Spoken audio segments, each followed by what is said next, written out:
বা ইউএসডি সিএডিতে আমার একটা পজিশন, আমি ভাবছিলাম এই জায়গায় এন্ট্রি নেবো, কিন্তু মার্কেট ওপেন হওয়ার পর যে একটা মুভ দিচ্ছে ভাই, আহ, কাল দেয়া হোক কত মুভ দিচ্ছে।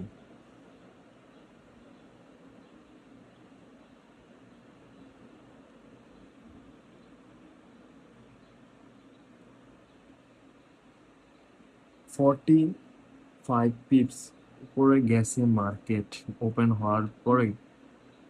মার্কেটটা আমার টার্গেট ছিল যে মার্কেট ওপেন হইলে এন যদি একটু আমার 1 মিনিট বা 2 মিনিট সময় দিত আমি এন্ট্রিটা নিতাম, কিন্তু মার্কেট ওপেন হওয়ার সাথে সাথে মার্কেট বুম। মার্কেট হইল ইউএসডি সিএডি। যাক, এটাই ট্রেডিং, কোনো সময় এন্ট্রি পাবো কোনো সময় পাবো না। USD CAD.